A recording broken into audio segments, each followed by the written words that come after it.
ഇന്നത്തെ ടോപ്പിക് മനുഷ്യ ശരീരത്തിലെ നാഡീവ്യവസ്ഥയെക്കുറിച്ച് ആണ്. മസ്തിഷ്കം, സുഷുമ്ന, നാഡികൾ, ഗ്രാഹികൾ എന്നിവ ചേർന്നതാണ് നാഡീവ്യവസ്ഥ. നാഡീവ്യവസ്ഥയാണ് ജീവൽ പ്രവർത്തനങ്ങളെ നിയന്ത്രിക്കുകയും ഏകോപിപ്പിക്കുകയും ചെയ്യുന്നത്. നാഡീവ്യവസ്ഥയുടെ രണ്ട് വിഭാഗങ്ങളാണ് കേന്ദ്ര നാഡീവ്യവസ്ഥയും പെരിഫറൽ നാഡീവ്യവസ്ഥയും. മസ്തിഷ്കവും സുഷുമ്നയും ചേർന്നതാണ് കേന്ദ്ര നാഡീവ്യവസ്ഥ. 12 ജോഡി ശിരോനാഡികളും 31 ജോഡി സുഷുമ്നാ നാഡികളും ചേർന്നതാണ് പെരിഫറൽ നാഡീവ്യവസ്ഥ. നാഡീവ്യൂഹത്തിൻ്റെ അടിസ്ഥാന ഘടകമാണ് നാഡീകോശം അഥവാ ന്യൂറോൺ. നാഡീവ്യവസ്ഥയുടെ കേന്ദ്രമാണ് മസ്തിഷ്കം. ഇതിലാണ് ഏറ്റവും കൂടുതൽ ന്യൂറോണുകൾ ഉൾക്കൊള്ളുന്നത്. സ്വയം വിഭജിക്കുവാൻ ശേഷിയില്ലാത്ത കോശങ്ങൾ ആണ് നാഡീകോശങ്ങൾ അഥവാ ന്യൂറോണുകൾ. കോശദ്രവ്യത്തിൽ ഡെൻഡ്രോസോം ഇല്ലാത്തതുകൊണ്ടാണ് കോശത്തിന് വിഭജനശേഷി ഇല്ലാത്തത്.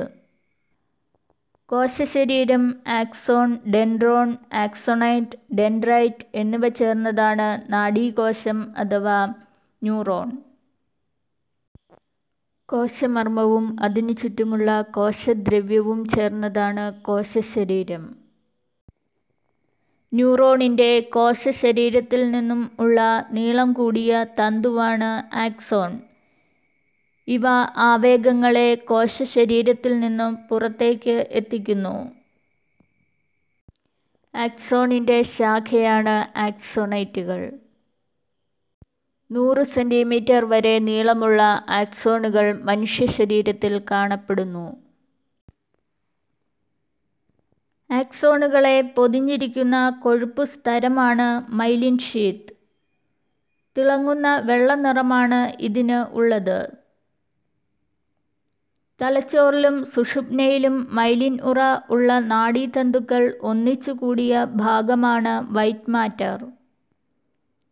കോശശരീരവും മൈലിൻ ഉറ ഇല്ലാത്ത നാഡീഭാഗവും ചേർന്നതാണ് ഗ്രേ മാറ്റർ.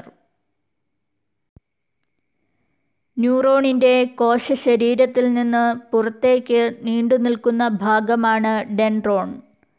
ഡെൻഡ്രോണിൻ്റെ ശാഖകൾ ഡെൻഡ്രൈറ്റുകൾ എന്ന് അറിയപ്പെടുന്നു. ഇവയാണ് തൊട്ടടുത്ത ന്യൂറോണുകളിൽ നിന്ന് സന്ദേശങ്ങൾ അഥവാ ആവേഗങ്ങൾ സ്വീകരിക്കുന്നത്. ഒരു ന്യൂറോണിൻ്റെ ആക്സോണൈറ്റുകളും മറ്റൊരു ന്യൂറോണിൻ്റെ ഡെൻഡ്രൈറ്റുകളും തമ്മിൽ ബന്ധിപ്പിക്കുന്ന ഭാഗം ആണ് സിനാപ്സ്. സന്ദേശങ്ങൾ ഒരു ന്യൂറോണിൽ നിന്നും അടുത്ത ന്യൂറോണിലേക്ക് കടക്കുവാൻ സഹായിക്കുന്ന രാസവസ്തുക്കൾ ആണ് നാഡീയ പ്രേഷകങ്ങൾ അഥവാ ന്യൂറോ ട്രാൻസ്മിറ്റേഴ്സ്. സിനാപ്സിൽ നാഡീയ പ്രേഷകമായി പ്രവർത്തിക്കുന്ന രാസവസ്തു ആണ് അസറ്റൈൽ കോളിൻ. സിനാപ്റ്റിക് നോബിൽ നിന്നും ആണ് അസറ്റൈൽ കോളിൻ സ്രവിക്കപ്പെടുന്നത്. ആക്സോണൈറ്റുകളുടെ അഗ്രഭാഗത്ത് കാണപ്പെടുന്ന ചെറിയ മുഴ പോലെയുള്ള ഭാഗമാണ് സിനാപ്റ്റിക് നോബ്. ഒരു ആവേഗം അഥവാ മെസ്സേജ് വരുമ്പോൾ ഡെൻഡ്രൈറ്റുകൾ ഉദ്ദീപിക്കപ്പെടുകയും ഈ ആവേഗങ്ങൾ ഡെൻഡ്രോണുകൾ സ്വീകരിക്കുകയും കോശശരീരത്തിൽ എത്തിച്ചേരുകയും ചെയ്യുന്നു. കോശശരീരത്തിൽ നിന്നും ആവേഗങ്ങൾ ആക്സോണിലൂടെ പുറത്തേക്ക് എത്തുകയും ആക്സോണൈറ്റിലൂടെ സിനാപ്റ്റിക് നോബിൽ എത്തിച്ചേരുകയും ചെയ്യുന്നു.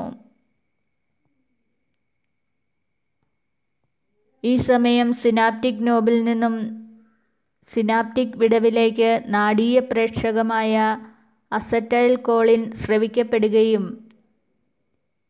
ഇത് അടുത്ത ന്യൂറോണിൻ്റെ ഡെൻഡ്രൈറ്റിനെ ഉദ്ദീപിപ്പിക്കുകയും ഈ ആവേഗങ്ങൾ അടുത്ത ന്യൂറോണിലേക്ക് ട്രാൻസ്മിറ്റ് ചെയ്യപ്പെടുകയും ചെയ്യുന്നു. അങ്ങനെ ഏതു ധർമ്മമാണോ നിർവഹിക്കേണ്ടത് ആ ധർമ്മം നിർവഹിക്കപ്പെടുകയും ചെയ്യുന്നു. നാഡീകോശങ്ങളിലൂടെയുള്ള ആവേഗങ്ങളുടെ പ്രസരണവേഗം സെക്കൻഡിൽ 0.5 മീറ്റർ മുതൽ 100 മീറ്റർ വരെ ആണ്. നാഡീ ആവേഗങ്ങളുടെ പ്രസരണത്തിന് സഹായിക്കുന്നത് പോസിറ്റീവ് ചാർജ്ഡ് അയോണുകൾ ആണ്. നാഡികൾ നിർമ്മിതമായിരിക്കുന്നത് നാഡീതന്തുക്കൾ കൊണ്ട് ആണ്. നാഡീതന്തുക്കളുടെ കൂട്ടമാണ് ഗാംഗ്ലിയോൺ എന്ന് അറിയപ്പെടുന്നത്. ഇവയ്ക്ക് ഗോളാകൃതിയാണ് ഉള്ളത്. മനുഷ്യ ശരീരത്തിലെ ട്രാഫിക് പോലീസ് എന്ന് അറിയപ്പെടുന്നത് ഗാംഗ്ലിയോണുകൾ ആണ്. നിർവഹിക്കുന്ന ധർമ്മത്തിനനുസരിച്ച് നാഡികളെ വേർതിരിച്ചിട്ടുണ്ട്.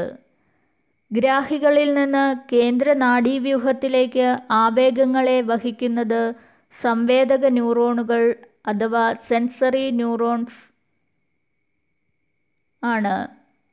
നാഡീവ്യൂഹത്തിൽ നിന്ന് ആവേഗങ്ങളെ പ്രവൃത്തി ചെയ്യുന്ന അവയവത്തിലേക്ക് നയിക്കുന്നത് പ്രേരക ന്യൂറോണുകൾ അഥവാ മോട്ടോർ ന്യൂറോൺസ് ആണ്.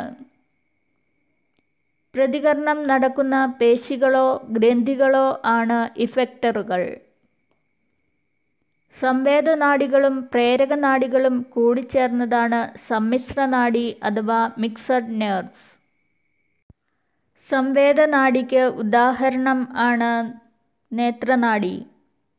പ്രേരകനാഡിക്ക് ഉദാഹരണം ആണ് 11ാം ശിരോനാഡി. സമ്മിശ്രനാഡിക്ക് ഉദാഹരണം ആണ് വാഗസ് നാഡി, സുഷുമ്നാനാഡി എന്നിവ. ആന്തരികാവയവങ്ങളുടെ പ്രവർത്തനത്തിന് സഹായകമാകുന്ന സിമ്പതറ്റിക്, പാരാസിമ്പതറ്റിക് എന്നീ രണ്ട് വ്യവസ്ഥകൾ ചേർന്നതാണ് സ്വതന്ത്ര നാഡീവ്യവസ്ഥ. നട്ടെല്ലിന് ഇരുവശത്തുമുള്ള ഗാംഗ്ലിയോണും അവയോട് ബന്ധപ്പെട്ട നാഡികളും ചേർന്നതാണ് സിമ്പതറ്റിക് വ്യവസ്ഥ. മസ്തിഷ്കത്തിൽ നിന്നും സുഷുമ്നയുടെ അവസാന ഭാഗത്തെ ഗാംഗ്ലിയോണുകളിൽ നിന്നും പുറപ്പെടുന്ന നാഡികൾ ആണ് പാരാസിമ്പതറ്റിക് വ്യവസ്ഥ. നാഡീവ്യവസ്ഥയെ ബാധിക്കുന്ന രോഗങ്ങൾ ആണ് മൾട്ടിപ്പിൾ സ്ക്ലിറോസിസ്, നെർവ്സിൻ്റെ ഇൻസുലേറ്റിംഗ് കവർ ക്ഷയിക്കുന്നത് മൂലം ഉണ്ടാകുന്ന രോഗമാണ് മൾട്ടിപ്പിൾ സ്ക്ലിറോസിസ്.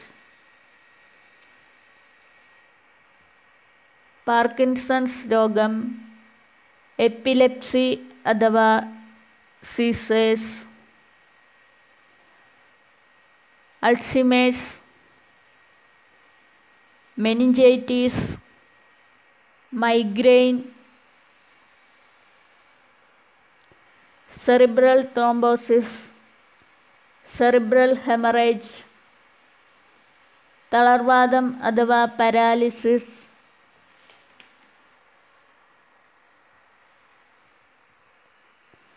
പ്രോസോപഗ്നോസിയ, ഡിസ്ലെക്സിയ, പോളിയോമെലിറ്റസ് എന്നിവ. മനുഷ്യ ശരീരത്തിലെ ഏറ്റവും നീളം കൂടിയ നാഡിയാണ് സയാറ്റിക് നാഡി. ഏറ്റവും വലിയ ശിരോനാഡി ആണ് 10ാം ശിരോനാഡിയായ വാഗസ് നാഡി.